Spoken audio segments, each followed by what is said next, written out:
आज हम सर्किल का इन्वॉल्यूट बनाएंगे।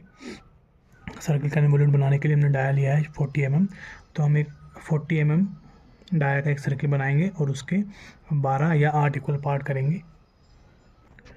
तो ये हमने एक सर्किल बना दिया 40 mm डायमीटर का और इसके हमने 12 इक्वल पार्ट कर दिए।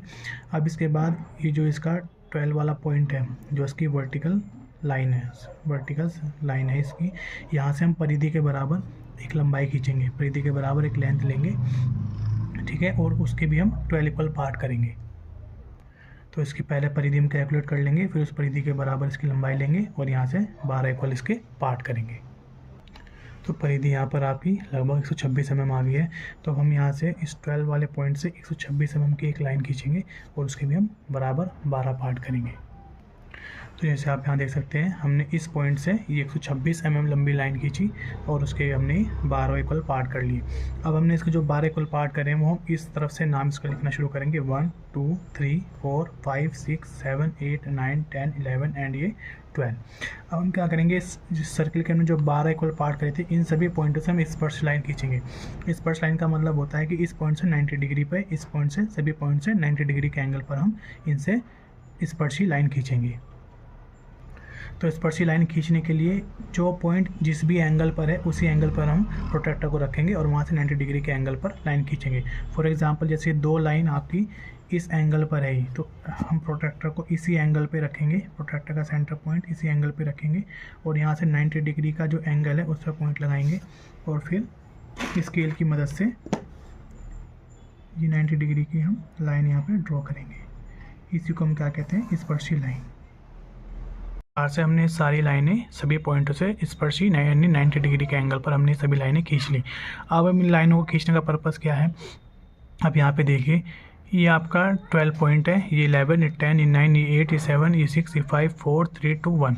अब हम 12 को रेफरेंस पॉइंट मानेंगे और 12 के रेफरेंस पॉइंट से इन सभी पॉइंटों की हम डिस्टेंस जो हमारी स्केल से मेज़र होगी वो इन सभी कोरस्पॉन्डिंग लाइनों पर हम कट करेंगे। जैसे 12 पॉइंट की डिस्टेंस, क्योंकि हमने रेफरेंस पॉइंट 12 को ही माना है, तो 12 पॉइंट की डिस्टेंस आपकी 0 हो जाएगी, तो 12 पॉइंट आपको यहीं पे मिल जाएगा।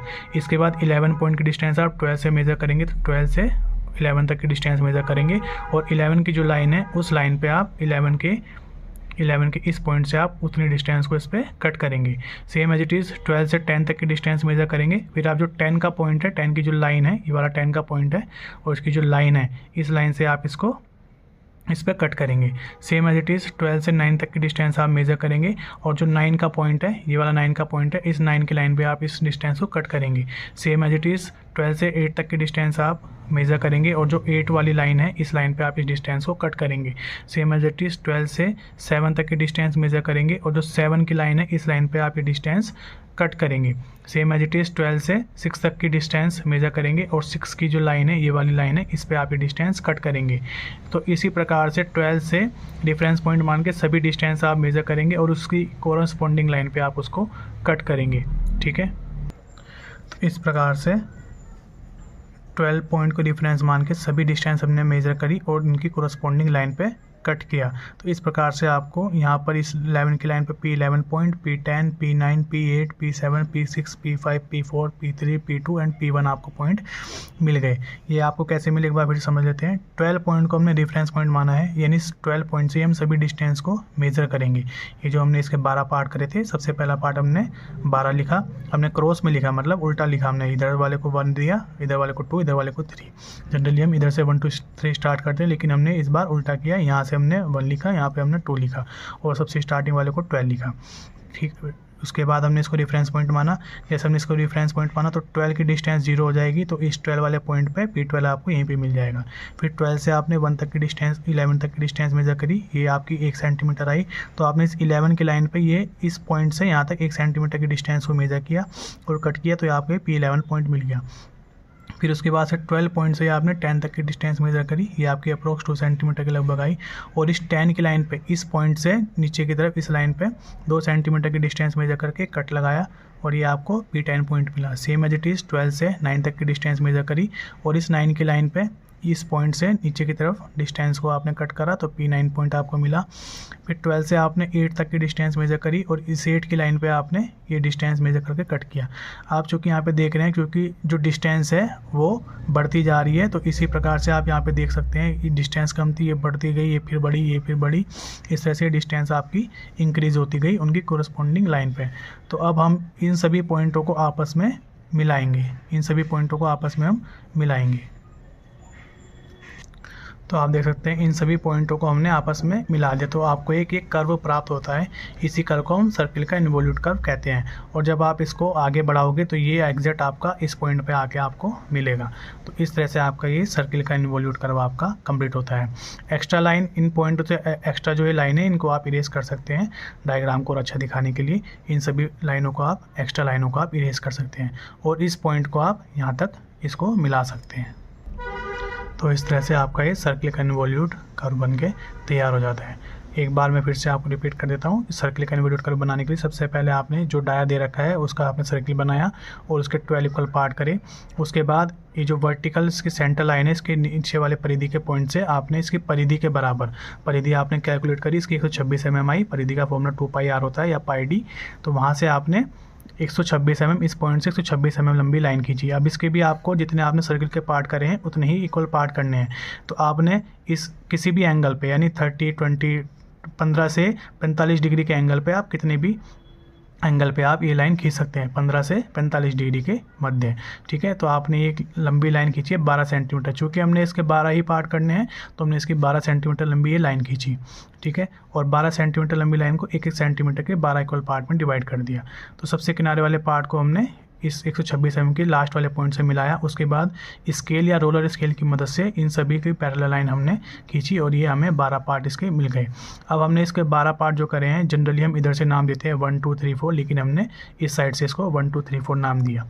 ठीक है, अब 12 पार्ट करने के बाद ये जितने सर्किल के इसके पार्ट हमने किए थे यहाँ से हम इसकी टेंजेंट लाइन खींचेंगे यानी स्पर्शी लाइन खींचेंगे। स्पर्शी लाइन का मतलब ये जिस भी एंगल पे लाइन है उसके 90 डिग्री पे हमें लाइन खींचनी है।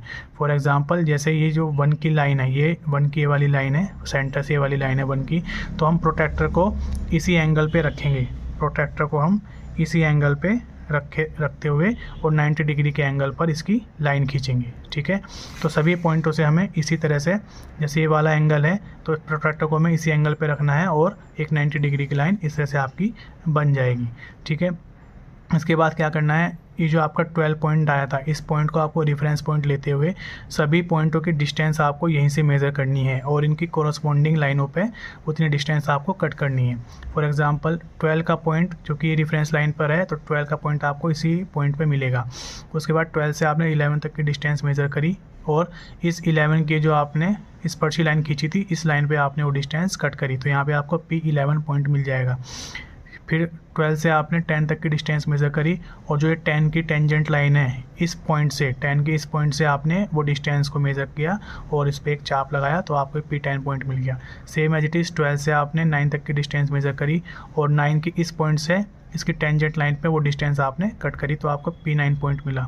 12 से आपने 8 तक की डिस्टेंस मेज़र करी और 8 की इस लाइन पे आपने इस पॉइंट से 8 तक की इस लाइन पे आपने ये डिस्टेंस को कट किया, P8 पॉइंट मिला। 12 से फिर 7 तक की डिस्टेंस मेज़र करी और इस 7 की लाइन पे इस पॉइंट से आपने डिस्टेंस को मेज़र किया और कट किया, यहाँ पे आपको P7 पॉइंट मिला। फिर आपने 12 से 6 तक की डिस्टेंस मेज़र करी और 6 की इस लाइन पे आपने वो डिस्टेंस को कट किया और P6 पॉइंट मिला। फिर 12 से 5 तक की डिस्टेंस मेज़र करी और 5 की ये वाली लाइन पे आपने वो डिस्टेंस कट करी और ये P5 पॉइंट मिला। फिर 12 से आपने 4 तक की डिस्टेंस मेज़र करी और 4 की इस वाली लाइन पे आपने वो डिस्टेंस कट करी, same as it is 3, 2 and 1। फिर इन सभी पॉइंटों को आपने ज्वाइन कराया। फिर ज्वाइन कराने के बाद जो आपको एक कर्व प्राप्त होता है इसी को हम बोलते हैं सर्किल का इन्वोल्यूट। ठीक है, तो आई होप आपको ये वीडियो समझ में आई होगी। इस टॉपिक की प्रैक्टिस ज़रूर कीजिएगा क्योंकि ये एग्ज़ाम में आता भी है।